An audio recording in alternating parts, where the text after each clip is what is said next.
First exclusive వార్త. పార్టీని సంస్థాగతంగా బలోపేతం చేయడంపై సీఎం చంద్రబాబు నాయుడు దృష్టి పెట్టారు. మంగళగిరి టీడీపీ ఆఫీస్ కు వెళ్లిన సీఎం టీడీపీ జిల్లాల 3-మెన్ కమిటీలతో చంద్రబాబు సమావేశమయ్యారు. ఇప్పటికే టీడీపీ జిల్లా కమిటీలను ఖరారు చేసేందుకు నియమించిన 3-మెన్ కమిటీలకు పార్టీ పదవుల్లో సోషల్ ఇంజనీరింగ్ కు ప్రాధాన్యం ఇవ్వాలని సూచించారు. ముఖ్యంగా పార్టీకి ప్రారంభం నుండి అండగా ఉన్న బీసీలను కమిటీల్లో ఎక్కువగా తీసుకోవాలని, జిల్లా కమిటీల్లో సభ్యుల సంఖ్య 32 నుంచి 40కి పెంచాలని ముఖ్యమంత్రి సూచించారు. టీడీపీ జిల్లాల 3-మెన్ కమిటీల నివేదిక ఆధారంగా చంద్రబాబు టీడీపీ జిల్లా కమిటీలు ఖరారు చేయనున్నారు. జిల్లా పార్టీ అధ్యక్షులుగా కొందరు పేర్లు దాదాపు ఖరారయ్యాయి. కాసేపట్లో టీడీపీ జిల్లా అధ్యక్షులను చంద్రబాబు అధికారికంగా ప్రకటించనున్నారు. జిల్లా అధ్యక్షులుగా ఎంపిక చేసిన వారికి ఇప్పటికే పార్టీ హైకమాండ్ సమాచారం ఇచ్చింది. ఎప్పుడు అఫీషియల్ గా అనౌన్స్ చేసే అవకాశం ఉంది వివరించడానికి మా అసోసియేట్ ఎడిటర్ ఈశ్వర్ సిద్ధంగా ఉన్నారు. ఈశ్వర్, హైకమాండ్ నుంచి ఫోన్లు ఎవరెవరికి వెళ్ళాయి, ఎవరెవరి పేర్లు కన్ఫర్మ్ అయ్యాయి ఇప్పటి వరకు? ఇప్పటివరకు ఇంకా అధికారికంగా ప్రకటించలేదు, కానీ కొంతమందికి పేర్లు వెళ్ళాయి, మరి కొంతమందికి పేర్లు వెళ్ళిన తర్వాత మళ్ళీ పునరాలోచనలో పడ్డారు. ఎందుకంటే వాటికి సంబంధించి ఈక్వేషన్స్ సెటరేట్ చేయడానికి 1-2 చోట్ల వీటిలో మార్పులు చేసుకునే అవకాశం ఉంది. అదే సమయంలో శ్రీకాకుళం లాంటి జిల్లాల్లో ఇంకా పేరు ఖరారు చేయడానికి ఇంకా కొంత ఎక్సర్సైజ్ అయితే జరుగుతున్న నేపథ్యం కనిపిస్తుంది. మొత్తానికి తెలుగుదేశం పార్టీ చాలా క్రియాశీలకంగా ఈ ఎలక్షన్స్ని, అంటే 2024 తర్వాత ప్రభుత్వంలో ఉన్న పార్టీగా అదే సమయంలో 2029 ఎన్నికలను టార్గెట్ చేస్తూ ఈ నిర్ణయాలు తీసుకుందని మనకి చాలా స్పష్టంగా అర్థమవుతుంది. ప్రధానంగా వర్గాల మధ్య సమతుల్యతను సాధించడం, అలాగే సామాజిక వర్గాల మధ్య ఎట్లాంటి ఇబ్బంది లేకుండా వాటిని తీసుకురావడం, 2029 ఎన్నికలని దృష్టిలో పెట్టుకుని ముందుకు తీసుకెళ్లే ప్రయత్నంలో భాగంగానే ఈ ఎన్నిక జరిగినట్టుగా మనం ఊహించాల్సిన అవసరం కనిపిస్తుంది. అదే సమయంలో చాలా ఆసక్తికరమైన అంశాలు కూడా ఇందులో ఉన్నాయి.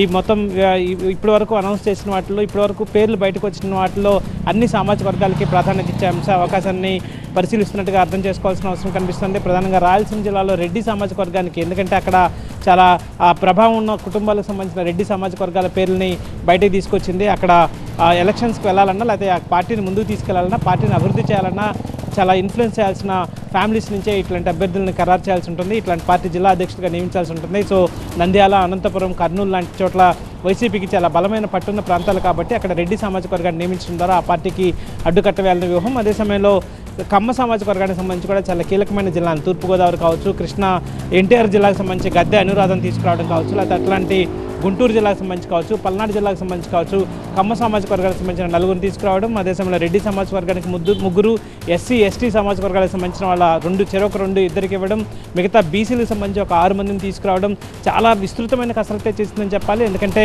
ఒంగోలు, నెల్లూరు లాంటి చోట్ల కూడా బీసీలకు ఇచ్చే ప్రయత్నం చేస్తోంది. నెల్లూరు జిల్లాకు సంబంధించి బీదా రవిచంద్రకి అక్కడ అధ్యక్షుడిగా చేయడానికి ఇప్పటికే సంకేతాలు ఇచ్చింది. సో ఇట్లాంటి నెల్లూరు రెడ్డి ప్రాబల్యం ఉన్న జిల్లాల్లో బీసీలకు ఇవ్వడం ద్వారా, అంటే బీసీలను టార్గెట్ చేస్తూ బీసీలను ఆధిపత్యాన్ని ఎక్కువ భాగం పొందేందుకు తెలుగుదేశం పార్టీ క్రియాశీలకంగా వీటిని వ్యూహాత్మకంగానే ఇట్లాంటి నియామకాలు చేస్తున్నట్టుగా మనం చాలా స్పష్టంగా అర్థం చేసుకోవాల్సిన నేపథ్యం.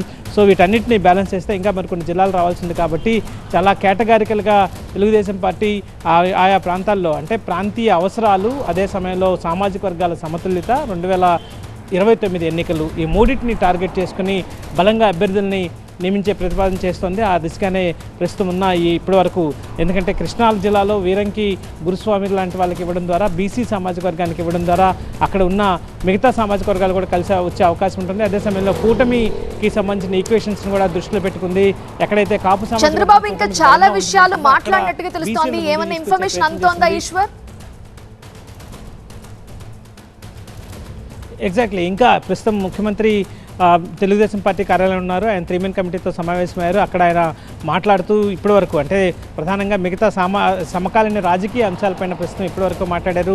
ప్రధానంగా పరకామణి చోరీకి సంబంధించి హైకోర్టులో వచ్చిన తీర్పుకు సంబంధించి ఆయన దానికి కామెంట్ చేయడం జరిగింది. ఆ హైకోర్టు తీర్పుని ఆహ్వానిస్తున్నట్టుగా చెప్పడం జరిగింది. అదే సమయంలో వైసీపీ ప్రస్తుతం ప్రజా ఉద్యమంగా చెప్తున్న మెడికల్ కాలేజీకి సంబంధించిన అంశంపైన ఆయన మాట్లాడారు. మెడికల్ కాలేజీకి సంబంధించి ప్రజలకు ఖచ్చితంగా పేద విద్యార్థులకి నాణ్యమైన వైద్య విద్యను ఇంకా ఉచితంగా అందించాలన్న లక్ష్యంతో ముందుకు వెళ్తున్నాం. గతం కంటే వైసీపీ తీసుకొచ్చిన ప్రతిపాదన కంటే కూడా, సెల్ఫ్ ఫైనాన్స్ కోర్స్ కంటే కూడా మేము తీసుకొచ్చిన ఈ విధానం ద్వారా, పీపీపీ విధానం ద్వారా పేద విద్యార్థులకి మెరుగైన వైద్య విద్య అందుతుంది, దాన్ని మేము కేటగారికల్గా చేసి చూపిస్తున్నప్పటికీ కూడా వైసీపీ కేవలం రాజకీయ అవసరాల కోసం, కేవలం మనుగడ కోసమే ఇట్లాంటి ప్రజా ఉద్యమాన్ని కోటి సంతకాల పేరుతో చేసే ప్రయత్నం చేస్తుంది. ప్రజల్లో ఇప్పటికే దానికి పెద్దగా ఆదరణ లేదు, ప్రజల నుంచి పెద్దగా స్పందన లేదు అని చెప్పి ఆయన షేర్ చేయడం జరిగింది. మిగతా అంశాలకు సంబంధించి కూడా ఈరోజు దీనికి సంబంధించి పార్టీ అధ్యక్షులకు సంబంధించి కూడా చాలా కీలకమైన వ్యాఖ్యలు చేశారు. పార్టీలో బలహీన వర్గాలకు సంబంధించిన నేతలను ముందుకు తీసుకురావాల్సిన అవసరం ఉంది. భవిష్యత్ అవసరాలను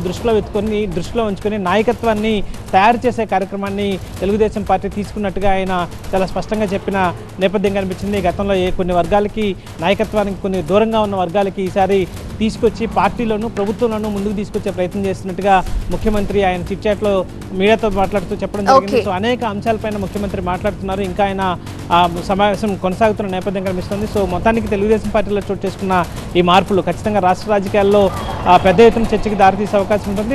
అదే సమయంలో అన్ని వర్గాలకి ప్రాధాన్యత కల్పిస్తూ జిల్లా అధ్యక్షులకు సంబంధించిన నియామకం జరిగింది కాబట్టి ఇది కూడా రేపంతా పెద్ద ఎత్తున గత భవిష్యత్ రోజుల్లో దీనికి సంబంధించిన పెద్ద డిస్కషన్ అయ్యే అవకాశం అయితే చాలా స్పష్టంగా కనిపిస్తుంది.